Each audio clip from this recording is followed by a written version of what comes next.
샬롬. 10월 12일 화요일 247 데일리 말씀을 함께 나누겠습니다. 오늘은 고린도후서 11장 4절의 말씀을 가지고 다른 복음은 없다라는 제목으로 하나님의 말씀을 나누겠습니다. 바울은 거짓 교사들에 의해 다른 복음을 순순히 받아들이고 또 그들의 영향을 따라 자신의 권위를 폄하하는 고린도 교회 성도들을 향해 거침없는 책망의 메시지를 던지고 있습니다. 고린도 교회는 다른 복음으로 인해 크게 요동치고 있습니다. 거짓 교사들이 복음의 메시지를 교묘하게 바꿔서 본질을 흐리고 영혼들의 마음을 현혹시키고 있었습니다. 오늘날에도 횡행하고 있는 이단들의 특징이 그렇습니다. 이단이라는 한자어는 달을 이에 끝 단자를 사용합니다. 같은 복음을 전한 것 같지만 곧 그 끝은 전혀 다른 내용을 말하고 있는 겁니다. 사람이 듣기엔 좋은 말로 겉보기엔 매력적인 모습으로 포장해서 영혼을 미혹해 한다는 것입니다. 이를 통해 이단은 정통 복음을 파괴하는데 그 목적을 두고 있습니다.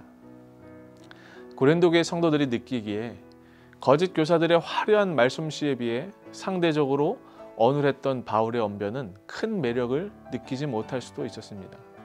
그래서 고리타분하고 잔소리처럼 들리는 바울의 메시지보다 그들의 입맛에 안성맞춤인 거짓 교사들의 메시지가 더 끌리게 되고 쉽게 받아들이고 있는 것입니다.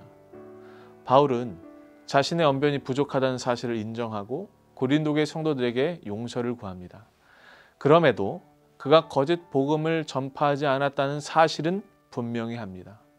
복음에 대한 지식은 누구보다 뒤지지 않고 바른 복음을 전하고 있다는 사실에 대해서 그는 스스로 자부하면서 앞으로도 이 마음은 결코 변치 않을 것이다 라고 말합니다. 여러분, 오늘 바울이 이야기한 것처럼 우리에게 다른 복음은 없습니다. 광명한 천사의 모습을 가장해서 영혼들을 현혹시키는 거짓 메시지는 결국 영혼을 파괴할 뿐더러 공동체가 무너지는 결과를 초래하게 합니다. 따라서 듣기 좋은 말로 다가오는 메시지에 대한 경계와 분별력을 가져야 합니다. 바른 복음은 말씀 그 자체에 있는 것이지 어떤 신비한 능력이나 다른 현상에 기인한 것이 아님을 분명히 알아야 합니다.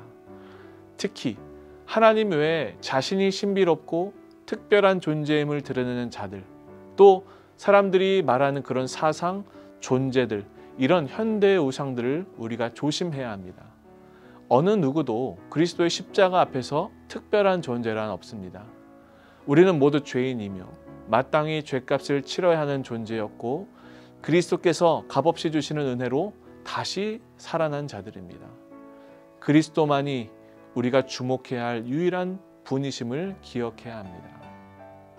오늘 하루도 다른 거짓 복음의 마음을 빼앗기는 것이 아니라 오직 예수 그리스도의 십자가의 복음으로 진리의 삶을 사시는 여러분들이 되셔서 다른 복음이 아니라 진짜 예수님의 복음으로 승리하는 여러분들의 오늘 하루가 펼쳐지게 되기를 함께 기도하고 응원하겠습니다. 샬롬.